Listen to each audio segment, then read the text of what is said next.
Happy Life, Chapter 93. Make sure that pessimism and rebelliousness do not find shelter in your heart, numbing or frazzling your nerves. Reconsider unpleasant attitudes and events, taking heart and continuing on your journey in peace. Your spiritual state has everything to do with the outcome of your aspirations and actions. When you begin a task with antagonistic feelings of resistance, you have already lost. Bring the warmth of hope and optimism to all you do, and success will be inevitable. So in this passage today, Joana de Angelis reminds us about the importance of our inner state. She first speaks about making sure that pessimism and rebelliousness do not find shelter in our heart. So when we approach things in life with pessimism from the get-go, or with a lot of feelings of rebelliousness, which is basically difficulty in accepting life for what it is.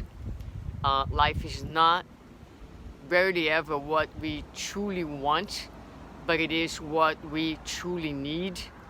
We live each day situations and relationships, and we are surrounded by the people who actually are there with a purpose, and the purpose is to be facilitators and instruments of our development, helping us to meet our inner needs. So when we approach life already closed in pessimism or in this inner posture of no acceptance, of resistance, we are setting ourselves to failure. We are engaging life, we engage circumstances with the wrong perspective, with the wrong attitude that will most likely reinforce a cycle of disappointment, frustration, bitterness, and will not help us in any way, shape, or form. So how are you approaching things? Are you harboring this type of feelings?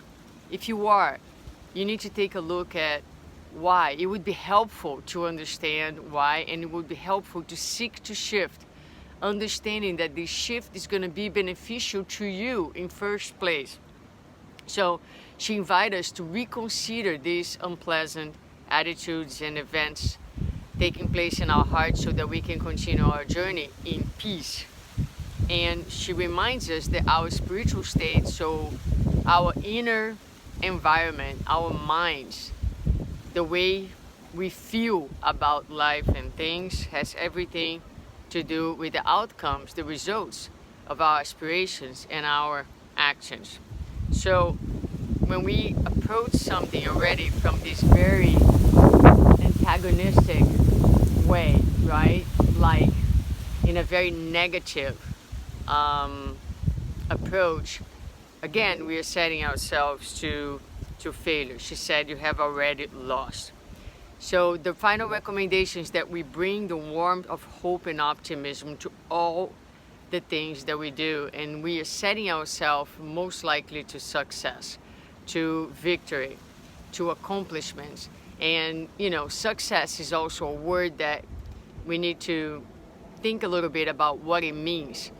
We'll always be successful when we are learning something, when we are accomplishing something, and it's great to accomplish things outside of ourselves, but most importantly, we're looking to accomplish inwards.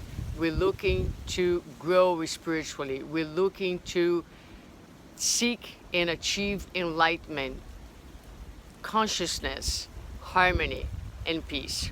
So this is a very important lesson for a happy life. Let's think about it, and very important as you go on in the next 24 hours and so forth. Pay attention. How is it that you're approaching life? Are you setting yourself for victory, or are you setting yourself for failure?